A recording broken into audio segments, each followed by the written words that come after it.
Assalamualaikum warahmatullahi wabarakatuh. Bertemu dengan pembelajaran IPA kelas 8 semester 1 dengan materi gerak benda bersama saya Devi Rahmawati dari SMP Negeri 1 Pemahan. Baik anak-anak, sebelum kita mempelajari materi gerak benda, kalian bisa melihat animasi yang ada di sebelah kanan ini ya. Gambar yang ada di bagian atas ini tentu sudah tidak asing lagi dengan kalian karena seringkali muncul di televisi ya. Sedangkan yang gambar di bawah mungkin kalian pernah mengalami sendiri naik kereta api ya, di mana di jendela kita akan melihat pemandangan yang ada di sebelah kanan dan kiri dari kereta api yang kita naiki. Sebelum kita mempelajari gerak benda lebih lanjut, hendaknya kita memanjatkan doa terlebih dahulu agar ilmu yang kita pelajari hari ini membawa berkah bagi kita. Bismillahirrahmanirrahim. Robbi zidni ilma warzuqni fahma. Adapun kompetensi dasar dari materi gerak benda ini adalah menganalisis gerak lurus, pengaruh gaya terhadap gerak berdasarkan hukum Newton, dan penerapannya pada gerak benda dan gerak makhluk hidup. Nah, diharapkan kalian setelah menyimak video ini, kalian bisa menjelaskan tentang pengertian gerak dan bisa membedakan antara jarak dengan perpindahan. Nah, anak-anak, di sini ada peta konsep yang sudah Ibu tampilkan ya. Seperti yang Ibu sampaikan tadi bahwa tujuan pembelajaran kita kali ini nanti kalian bisa menjelaskan tentang pengertian gerak benda dan bisa membedakan antara jarak dan perpindahan. Jadi dari peta konsep ini nanti yang akan kita bahas adalah gerak benda, jarak, dan perpindahan. Sedangkan untuk yang lain nanti akan kita bahas pada video berikutnya. Baik, gerak. Tentu kita sudah tidak asing lagi dengan gerak karena pada pertemuan sebelumnya kita sudah membahas tentang gerak makhluk hidup ya, di mana makhluk hidup itu melakukan gerak. Sedangkan pada materi ini yang kita bahas adalah gerak benda. Apakah benda itu bergerak? Gitu ya pertanyaannya. Dan apakah arti dari gerak itu? Ya, jadi sebuah benda dikatakan bergerak itu jika mengalami perubahan posisi dari suatu titik acuan. Jadi kalau di dalam IPA, suatu benda tidak sembarangan dikatakan bergerak ya.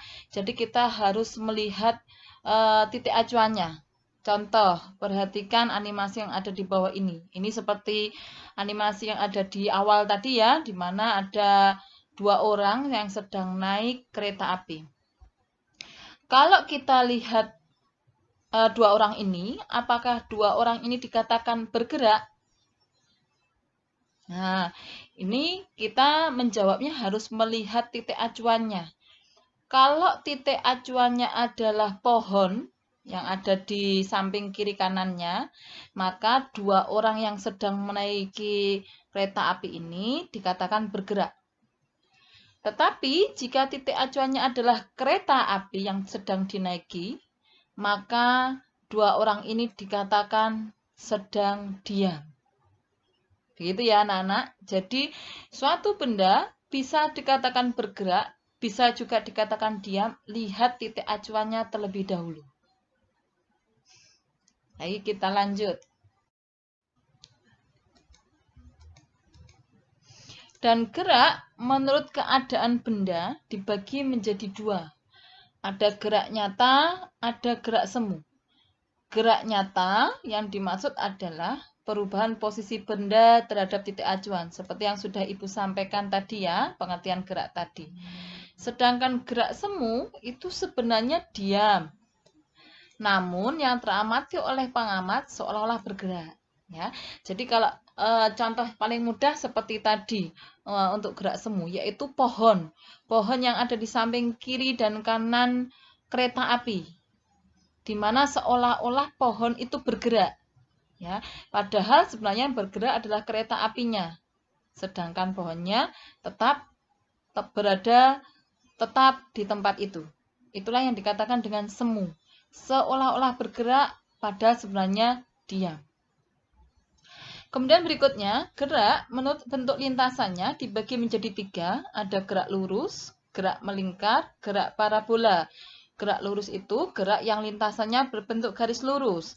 Sedangkan gerak melingkar itu adalah lintasan lingkarannya berbentuk lingkaran atau bagian dari lingkaran.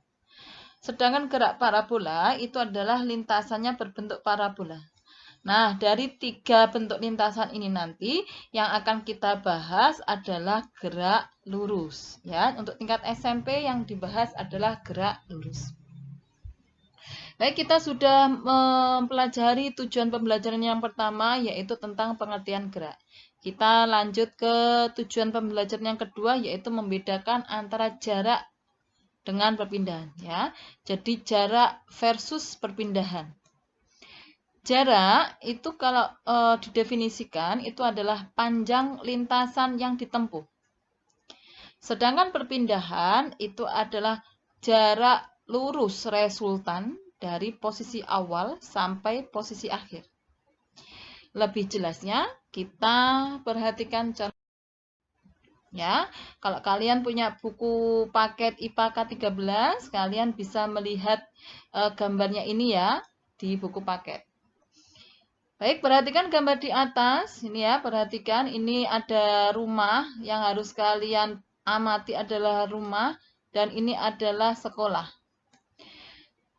Setiap hari kamu berangkat dari rumah ke sekolah, ya. Jadi dari rumah ini ke sekolah.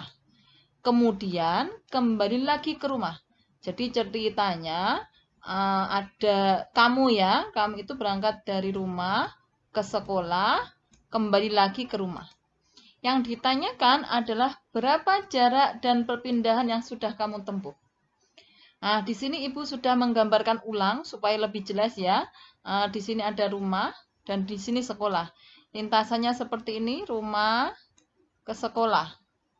Kemudian dari sekolah kembali lagi ke rumah, gitu ya. Ini sudah Ibu beri tanda panah biru dan panah orange. Yang dikatakan jarak itu adalah panjang lintasan total. Maka yang harus kita perhatikan adalah dari rumah menempuh lintasan ke sekolah, dari sekolah kembali ke rumah. Jadi kita lihat lintasan yang ditempuh, rumah ke sini kan 1 kilo, kemudian berbelok ke sekolah 1 kilo. Karena kembali lagi dari sekolah ke rumah, berarti ke sana 1 kilo, ke sini 1 kilo. Tinggal kita total. Jadi ketemulah total 4 km. Itulah jarak. Jadi panjang lintasan total. Sekarang kita ke perpindahan. Kalau perpindahan, kita harus memperhatikan titik awal dan titik akhirnya. Oke, kita kembali lagi ke soal ya. Ibu pertegas kembali yang ditanyakan di soal tadi adalah kita berangkat dari rumah ke sekolah, kembali lagi ke rumah. Jadi titik awalnya rumah, titik akhirnya juga rumah. Maka karena titik awal dan titik akhirnya sama-sama di rumah, maka perpindahannya sama dengan 0. Ya. Jadi jarak dengan perpindahan itu berbeda. Video dari Ibu, semoga kalian bisa memahami apa yang sudah Ibu sampaikan kali ini. Bertemu kembali dengan materi gerak benda berikutnya. Kita ucap alhamdulillahirabbil alamin. Assalamualaikum warahmatullahi wabarakatuh.